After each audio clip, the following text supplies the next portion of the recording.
tikish sohasida maksimum patologiyaga chiqdim deb o'ylovdim.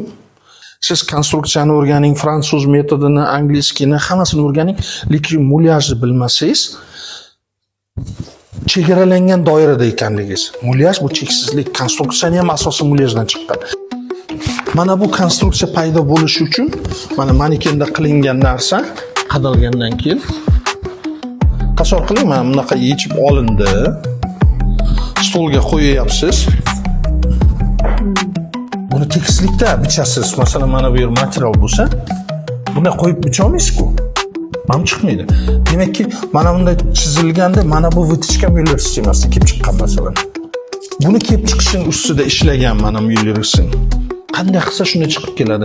Bu demak ko'krak balandligigacha kelish kerak. Orasi bu. Mana bu razmerda mana bu oraliq buncha bo'ladi. Yelka tushadi, keyin bu ochiladi. Tushundilaringizmi? Konstruksiya qayerdan paydo bo'lganini?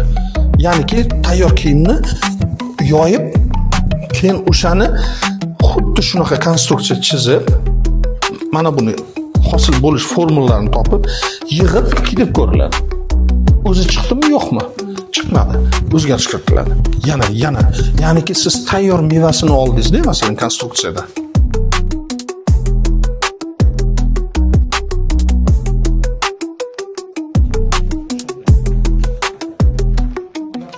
Namangan viloyati Yangiqo'rg'on tumani Qidiryoz qishlog'idan kelganman.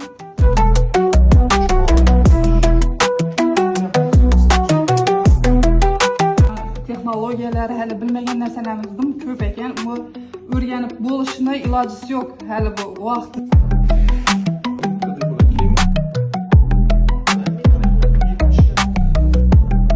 Men Jizzax viloyatidan kelib o'qiyapman.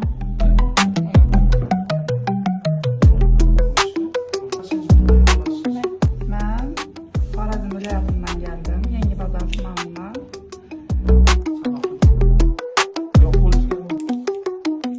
Ayol kishida endi rizq bor.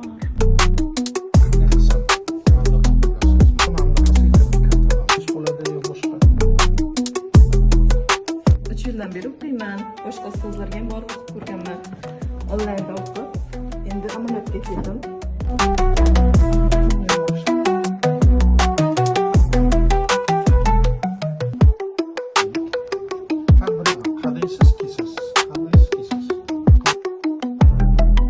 Taxmin degan narsa yo'q. Hamma narsa aniq hisob kitob bo'yicha chiqadi. Bu taxmin yozilishini umuman ilojisi ham yo'q. Shunday tutgan narsangiz qolib teng bo'lib keladi.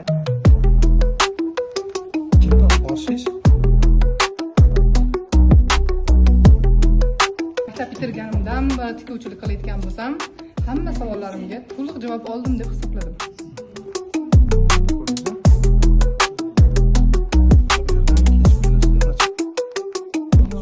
Ishlayman.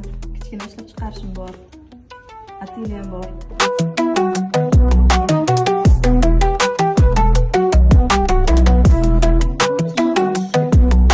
Kimniki eng qimmat